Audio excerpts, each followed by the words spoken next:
আসসালামু আলাইকুম। আমি অ্যাডভোকেট ইমরান, নিয়মিত প্র্যাকটিস করছি ঢাকা জজ কোর্টে। আজকে আলোচনার বিষয় হচ্ছে লিগ্যাল নোটিশ নিয়ে। অনেকে লিগ্যাল নোটিশ বলেন, অনেকে উকিল নোটিশ বলেন। আসলে যাহা লিগ্যাল নোটিশ তাহাই উকিল নোটিশ। অনেকে এই উকিল নোটিশ পাঠাতে চাচ্ছেন, কিভাবে পাঠাবেন প্রসিডিউর জানেন না, বা কার মাধ্যমে পাঠাবেন তাও জানেন না। প্রিয় দর্শক, অনেকে আবার এমন প্রশ্নও করেন কত টাকা খরচ পড়তে পারে। এ বিষয় নিয়ে বিস্তারিত এই ভিডিওতে আলোচনা করছি। প্রিয় দর্শক, যদি ভিডিওটি আপনার কাছে ভালো লেগে থাকে এবং এরকম নতুন নিত্য ভিডিও পেতে চান, তাহলে চ্যানেলটি সাবস্ক্রাইব করবেন এবং সাথে থাকা বেল আইকনটি অন করে রাখবেন নিত্য নতুন ভিডিও পাওয়ার জন্য। প্রিয় দর্শক, লিগ্যাল নোটিশ কি? অনেকেই প্রশ্ন করে থাকেন যে লিগ্যাল নোটিশ কি।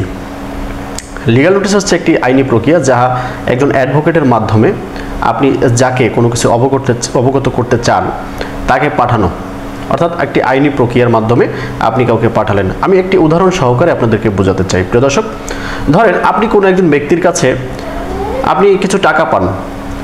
এই টাকার পরিমাণ হয়তো 5 লাখ, 10 লাখ বা এর চেয়ে কম বা বেশি। এখন এই যে টাকাটা আপনি পান, এই টাকাটা আপনি বেশ কয়েকবার চেয়েছেন, ফোনের মাধ্যমে দেয়নি, লোক পাঠিয়েছেন দেয়নি। এখন আপনি চাচ্ছেন একজন অ্যাডভোকেটের মাধ্যমে আপনি তাকে অবগত করবেন যেন টাকাটা ফেরত দেয়, বা আপনি একটি মামলা করতে চাচ্ছেন। মামলা করার আগে তাকে অবশ্যই একটু সতর্ক করার জন্য হলেও লিগ্যাল নোটিশ পাঠানো উচিত। এই লিগ্যাল নোটিশটি যে আপনি অ্যাডভোকেটের মাধ্যমে পাঠাবেন, সেজন্য আপনি একজন অ্যাডভোকেটের সাথে আলোচনা করবেন এবং আপনার যে বিষয়গুলো রয়েছে সেগুলো খুলে বলবেন।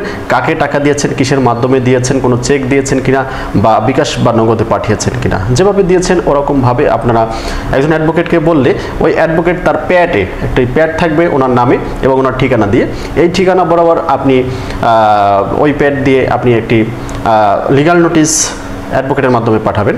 যখন আপনি অ্যাডভোকেটের মাধ্যমে পাঠাবেন, সেখানে এই বিষয়গুলো উল্লেখ থাকবে যে তুমি আমার কাছ থেকে যে টাকাটা নিয়েছিলে সেই টাকাটা এই সময়ের ভিতরে দাও, আর যদি না দাও তাহলে কিন্তু তোমার বিরুদ্ধে আমরা অ্যাকশনে যাব, অর্থাৎ লিগ্যাল অ্যাকশনে। আইনত যে ধরনের মামলা করা যায় সেই মামলায় আমরা যাব এবং এই অনুযায়ী কিন্তু ব্যবস্থা নিলে কিন্তু পরবর্তীতে আমরা আর দায়ী দেওয়া থাকবো না এবং সম্পূর্ণ কিন্তু দায়িত্ব তোমার নিতে হবে। তো এই নিয়ে আপনি যখন একটি লিগ্যাল নোটিশ পাঠাবেন, এই লিগ্যাল নোটিশটি যখন জবাব হয়ে ফেরত আসবে, তারপরে আপনি কিন্তু মামলা যেতে পারবেন। আর যদি লিগ্যাল নোটিশ ফেরত না আসে, অর্থাৎ সে যদি গ্রহণ না করে, তাহলেও আপনি একটা সময়ের পরে কিন্তু মামলা যেতে পারবেন।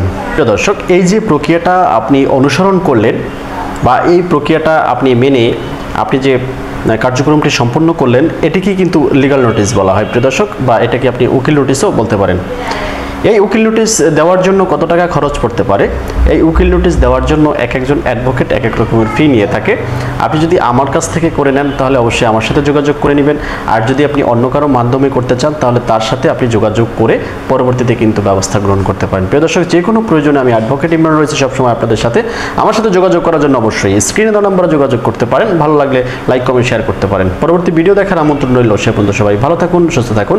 আপনাদের সুস্বাস্থ্য কামনায় আমি অ্যাডভোকেট ইমরান। আল্লাহ হাফেজ, সালামু আলাইকুম।